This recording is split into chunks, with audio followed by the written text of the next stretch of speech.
नमस्कार दोस्तों, स्वागत है आप सभी का एजुकेट पॉलिटिक्स टॉक्स में।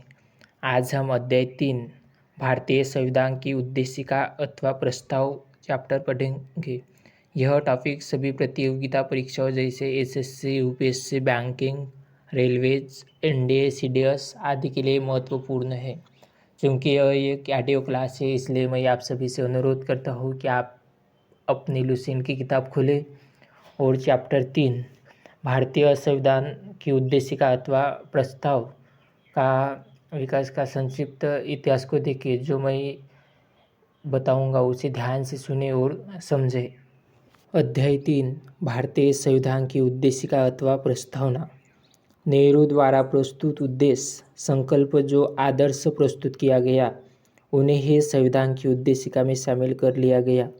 संविधान के 42वें संशोधन 1976 ईस्वी के द्वारा यथा संशोधित यह उद्देशिका निम्न प्रकार है।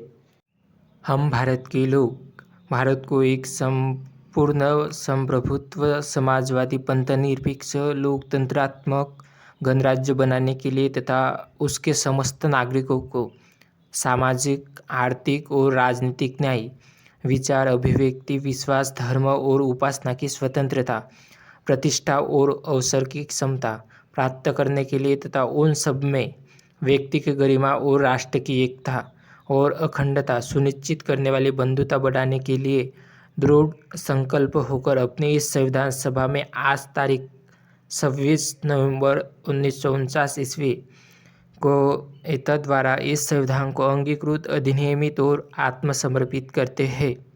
नोट: भारतीय संविधान में प्रस्तावना का विचार अमेरिका के संविधान से और प्रस्तावना की भाषा को ऑस्ट्रेलिया के संविधान से लिया गया था।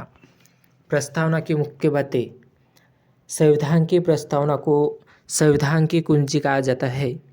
प्रस्तावना संविधान का आरंभिक अंक होते हुए भी कानून तौर पर उसका भाग नहीं माना जाता है। प्रस्तावना के अनुसार संविधान के अधीन समस्त शक्तियों का केंद्र बिंदु अथवा स्रोत भारत के लोग ही है। प्रस्तावना में लिखित शब्द यथा हम भारत के लोग इस संविधान को अंगीकृत, अधिनियमित और आत्मसमर्पित करते हैं। भारतीय लोगों की सर्वोच्चता संप्रभुता का उद्देश्य करते हैं। प्रस्तावना को न्यायालय में प्रवर्तित नहीं किया जा सकता है।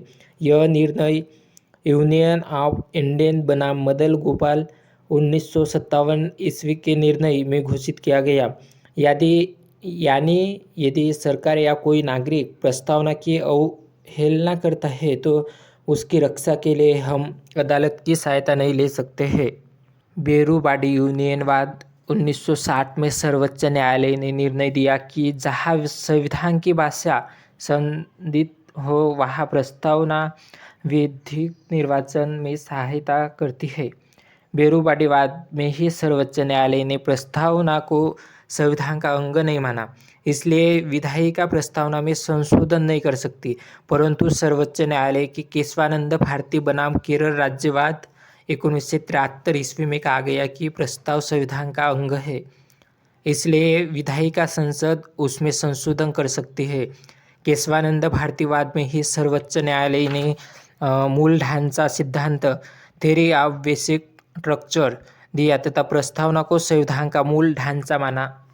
संसद संविधान की मूल ढांचा में नकारात्मक संशोधन नहीं कर सकती है। स्पष्टता संसद वैसा संशोधन कर सकती है जिसमें मूल ढांचा का विस्तार व मजबूतीकरण होता है। 42वें संविधान संशोधन अधिनियम 1976 ईस्वी के द्वारा इसमें समाजवादी, पंथनिरपेक्ष और राष्ट्र की अखंडता शब्द जोड़े गए। 42वें संविधान संशोधन अधिनियम 1976 द्वारा भारत के संविधान की प्रस्तावना में 3 प्रकार का न्याय है: सामाजिक, आर्थिक एवं राजनीतिक। 5 प्रकार की स्वतंत्रता: विचार, अभिव्यक्ति, विश्वास, धर्म एवं उपासना।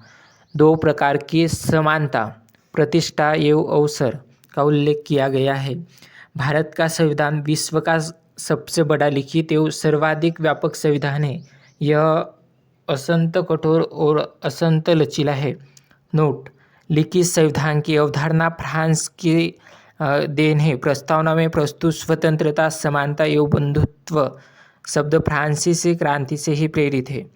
भारतीय राजनीति व्यवस्था में संविधान सर्वोच्च है। भारत का संविधान अपना प्राधिकार भारत की जनता से प्राप्त करती है। भारत सरकार अधिनियम 1935 वह संवैधानिक दस्तावेज है जिसका भारतीय संविधान तैयार करने में गहरा प्रभाव पड़ा।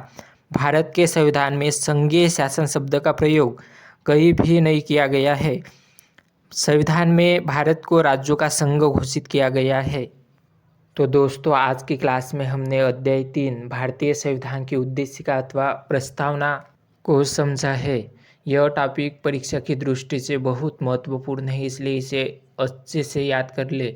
अगली क्लास में हम अध्याय 4 भारतीय संविधान के विदेशी स्रोत पढ़ेंगे, इसलिए आप सभी लुसेंट पॉलिटी की किताब से यह अध्याय पहले से पढ़कर आए ताकि क्लास को और अच्छे से समझे और समझ सके। अगर आपको यह क्लास अच्छी लगी हो तो इसे दोबारा सुने, नोट्स बनाएं और लगातार प्रैक्टिस करें। मिलते हैं अगली क्लास में। धन्यवाद।